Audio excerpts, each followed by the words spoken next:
Deion Sanders joins us right now. Good morning. What's up, Prime? How you doing, my brother? I'm proud of you. You're looking good as usual. Well, thank you. I appreciate it, man. Proud of you, and you're looking good as usual as well. Now, we're familiar with your success as a player. You talk about it often. We have watched you dominate on the football field. But what has made you successful as a coach? Circling myself with a bunch of other coaches that are really good, that understands relationships, understands these young men and attracting kids that are smart, tough, fast, disciplined with character, and not allowing these kids to coach us, but we're implementing those old school principles that you and I grew up on and you and I adored, playing for someone that accelerated those principles. And we just want these kids not to just rely on being a professional football player. We want them to be professionals, period. Now, as I mentioned, you completely transformed what was going on at Jackson State, and the world was watching. What is it about that program that you will miss now that you have moved on? The people. We can always say we want to change the culture, but until you change the people, you cannot fathom to change the culture. But I'm going to miss so many of the people that are in that university, that are amongst the city, that were just a blessing to me, my kids, as well as the program. I'm going to truly miss the people. If it wasn't for Jackson State, I wouldn't be here. You know, Deion Sanders, I've been watching this series. Number one, it is so good. I was sitting there taking notes because you were a quote a minute. If you have a plan B, you won't make it. When your team lost a game and they said we left some meat on the bones, collard greens on the plate, that's not good enough. But it's the way that you talk to the kids, but it's also the way you live your life. I was so touched in the series where you talked about you had your toes amputated, 2 of them, because of blood clots, and you said the doctor came to you with an expression you never want to see. But you said anytime you go through something bad, it's worth it. And you said God always has you, and it doesn't matter just as long as I'm alive. Could you just talk about how you got through that? Because I was so moved by how you handled that situation. And now your teammates say that you're now showing off your toes. They're lying about that, but that was one of the most trying times of my life. I mean, you talk about an athlete who prided himself on his body and his physical attributes. Now I'm short. I'm short 2 toes. Now they're talking about amputation of my whole leg. Now they're talking about my life. And having your back up against the wall and you're saying, God, I know darn well you didn't bring me this far for this. And I trust God so much. I never doubted. I never wavered. I never even considered the fact that I wasn't going to be here to raise my kids and raise these children that I coach. Not one bit.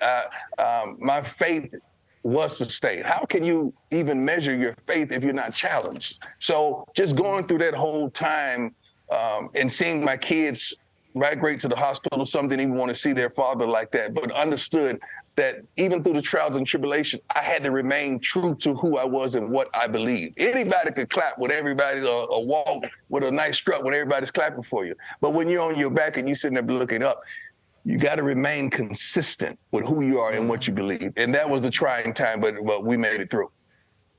Coach, let me ask you a question about Demar Hamlin, who's making a remarkable, incredible recovery. In your position as a coach of young men who hopefully will one day play in the NFL, what's your message to them after they see that video and they see what happened to Demar, and maybe they're feeling a little concerned about themselves when they step out onto the field? What is the message to them?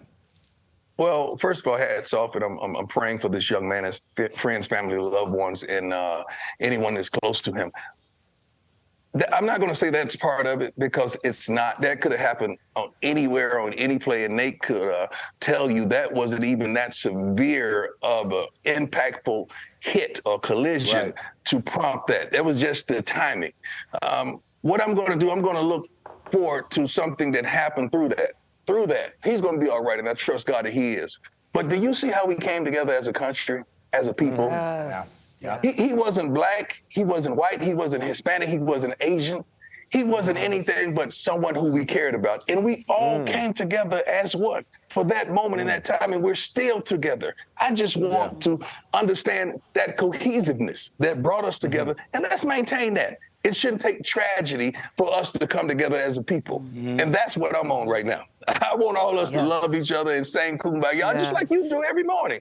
You have a collection of people and ethnicity and social climates that you guys give us so much love and just realness and truth every morning. That's why I enjoy watching you. You're a perfect rainbow. You're a perfect symbol of love. You ever heard of butterscotch, though? You talked about all different people, Nate. Yeah, that's right. We got chocolate, caramel, and butterscotch. You ever heard of that, Coach? Deion, so I want to get back to Jackson State. Now, you brought attention to not only Jackson State, HBCUs. You talked about the funds.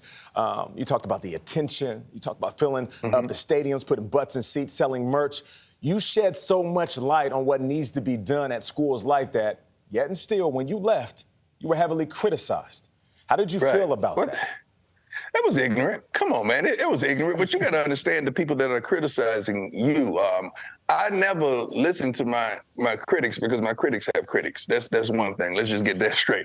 Secondly, you got to understand that there's a group of persons that are not progressive, that don't want it, that ain't trying to go get it, that don't want to work, that don't want to subdue it and dominate it, that they're just sitting there idle and pointing fingers.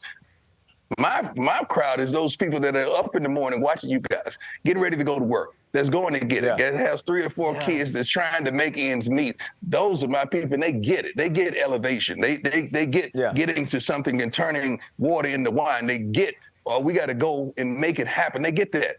But those people on the side of the road just pointing fingers, I don't get that. I love this. I love my critics have critics. I just want to say something about your wife, Tracy Edmonds, who I know she is spectacular, smart, and gorgeous. And you said in the piece that you love your wife, you need your wife as much as you need toothpaste. And we all need toothpaste. I think that's a great way to put it.